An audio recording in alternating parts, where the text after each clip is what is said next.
우리는 지난 88문을 통하여 진정한 회심은 무엇으로 구성되는지, 어떻게 구성되는지를 살펴보았습니다.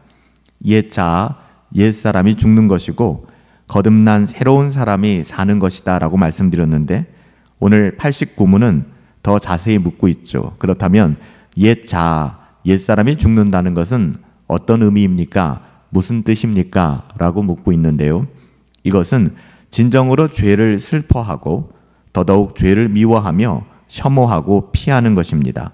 왜냐하면 우리의 죄는 하나님을 진노케 하였고 예수님께서는 우리의 죄를 사하시기 위하여 십자가에서 죽으셨기 때문이죠. 그래서 옛 자아, 옛 사람이 죽었다고 하는 것은 죄를 슬퍼하고 더욱 죄를 미워하고 혐오하며 피하는 것, 그러기 위하여 우리를 사랑하신 예수님을 기억하며 끝없이 경건을 추구하고 거룩한 삶을 애쓰는 것이겠죠. 옛사람은 우리의 죄된 타락한 본성을 말합니다. 우리의 본성은 죄로 기울어져 있어요. 그래서 우리는 선을 행할 능력을 가지고 있지 못했습니다. 타락했기 때문에 죄 가운데 머물러 있는 것이죠. 이것은 아담에게서 물려받은 것이기 때문에 우리는 옛사람이다 라고 부릅니다. 회개는 죄를 부인하는 것으로서 새 생명이 시작된 신자들에게 반드시 필요한 것이죠. 그러나 신자들은 여전히 그럼에도 불구하고 여전히 육신의 몸을 입고 있기 때문에 이 땅 가운데 매일같이 죄를 짓고 살아가요. 그래서 우리가 회심했다 할지라도 계속적인 지속적인 회개가 필요한 것이죠. 옛사람을 계속해서 죽여가야 되는 것이고 선으로 악을 이기기 위하여 경건을 추구해야 되는 것이고 또한 거룩한 삶을 애써야 하는 것입니다. 우리가 하나님을 향하여 돌아섰다고 해서 완전해지는 것은 아니에요. 계속해서 우리는 경건을 추구해야 되고 거룩한 삶을 애써야 되는 것입니다. 이렇게 살아갈 때 계속해서 우리의 육신과 충돌이 생기는 것은 너무나 당연한 거예요. 이러한 충돌 가운데 굴복하면 또다시 죄를 짓게 되는 것이죠. 그러므로 계속해서 지속적으로 우리 안에 죄를 억압하고 죄를 죽이는 것은 너무나도 중요한 일이고 필요한 일입니다. 죄를 죽인다고 하는 것은 죄를 파괴하고 십자가에 못 박는 것을 의미하는 것이죠. 죄된 우리를 부정하는 것입니다. 우리의 옛 본성은 단번에 죽지 않아요. 따라서 계속해서 죽여야 되는 것입니다. 물론 이것은 매우 고통스럽고 어려운 일이고 버거운 일이지만 그리스도의 죽음의 은덕으로 인하여 우리에게는 이미 이 길이 열려졌습니다. 이것이 가능케 된 것이죠. 우리 주 예수 그리스도로 말미암아. 죄를 죽이려면 먼저 죄에 대하여 분노해야 합니다. 죄에 대하여 아파하고 슬퍼해야 합니다. 이것은 성령의 역사에 의하여 우리의 심령의 영적인 습관을 형성하게 됩니다. 이를 위해 성령께서는 먼저 죄인들에게 자신의 죄를 알게 하세요. 우리가 죄를 깨닫게 되는 것도 성령의 역사거든요. 특별히 도덕법을 통해 죄가 무엇인지 분명하게 알게 하시죠. 우리가 배운 십계명의 말씀들을 통하여 하나님께서는 성령님께서는 끝없이 우리를 깨닫게 하시고 알게 하시는 거예요. 그리고 그 죄가 얼마나 두려운 것인지 위험한 것인지를 알게 하십니다. 성령께서는 계속해서 죄가 얼마나 비참하고 혹독한 것인지를 깨닫게 하시고 그 죄들이 하나님의 엄위에 대적한 것임을 알게 하십니다. 결국 죄인들은 자신의 죄에 대하여 부끄러워하고 슬퍼하게 되죠. 성령께서 역사하실 때 일어나는 일입니다. 이렇게 죄에 대하여 깨달은 죄인들은 하나님 앞에서 자신들의 죄를 인정하게 됩니다.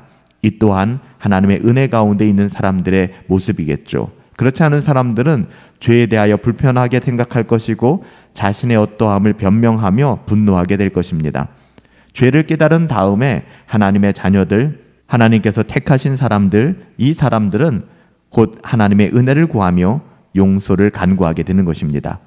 이러한 과정에서 자신의 죄로 인한 비참함과 자신의 죄를 결코 없앨 수 없는 자신의 그 무능함을 아주 절실히 경험하게 됩니다. 그래서 자신도 모르는 사이에 자신의 죄에 대하여 슬퍼하는 영적인 성향을 갖게 되는 것입니다. 이러한 성령을 통한 회심의 과정으로 인하여 진정으로 회심한 자에게는 죄를 미워하고 슬퍼하는 특성을 반드시 갖게 됩니다. 그런 특성이 나타나게 되는 것이죠. 이것은 죄를 짓고서 단지 미안해하거나 섭섭해하는, 후회하는 정도의 감정과는 전혀 다른 것입니다.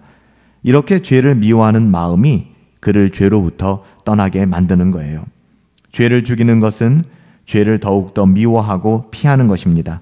단지 하나님의 심판이 두려워서 죄를 혐오하는 것이 아니라 하나님께서 죄를 미워하시기 때문에 우리도 미워하고 피하게 되는 것이죠. 하나님을 사랑하기 때문에, 하나님을 경외하기 때문에 하나님이 미워하신 죄에 대해서도 우리는 동일한 태도를 갖게 되는 것입니다. 따라서 과거에 즐거워하던 죄들을 이제는 미워하게 되는 것이죠. 거듭났기 때문에, 다시 태어났기 때문에 옛 자아가 즐거워하던 죄를 더 이상 즐거워할 수 없게 되는 것입니다. 진정으로 죄를 미워하는 자는 죄를 피하려고 애쓰게 되죠. 그는 사소한 죄라도 피하게 되며 유혹으로 빠지는 기회조차도 허용하지 않게 됩니다. 선으로 악을 이기며 죄는 그 모양이라도 거절하게 되는 것입니다. 죄를 피하는 것은 이처럼 진정한 회개로부터 비롯되는 것입니다. 진정한 회개를 위해서는 먼저 죄에 대한 지식이 필요해요. 그러나 우리의 죄에 대한 지식은 한 번에 완성되는 것은 아닙니다. 하나님의 말씀 아래서 날마다 죄악된 우리 자신의 정체성을 깨닫는 것이 필요한 거예요. 그러면 우리의 부패성을 더욱더 잘 알 수 있게 됩니다. 그래서 죄를 더 미워하게 되는 것이고 그것을 피하려고 애쓰게 되는 거예요. 우리가 매주 쓰는 말처럼, 매일 쓰는 말처럼 경건을 그래서 추구하게 되는 것이고 거룩한 삶을 힘들고 어렵지만 애쓰게 되는 것입니다. 이렇게 나 자신의 죄에 대한 부패성을 더욱더 분명하게 깨닫게 된다면 그것을 피하기 위해 하나님의 은혜를 의지하게 될 것이고 성령의 도우심을 구하게 되는 것이죠. 이것이 바로 경건을 추구함의 첫걸음인 것입니다. 여기에서부터 경건이 시작되는 거예요. 옛사람이 죽는다는 것은 진정으로 죄에 대하여 슬퍼하고 더욱더 죄를 미워하는 것입니다.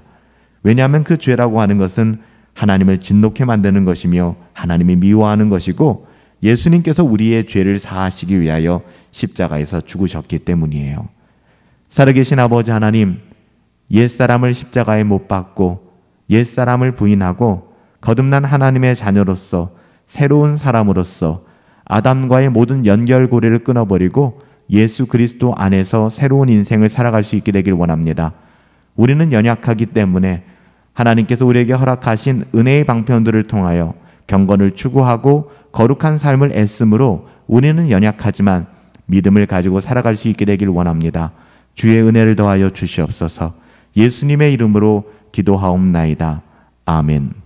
오늘도 우리 자신의 옛 자아를 부정하며 날마다 경건을 추구하고 거룩한 삶을 애씀으로 새로운 사람으로 하나님과 동행하며 하나님의 자녀답게 살아갈 수 있게 되기를 예수님의 이름으로 축복합니다.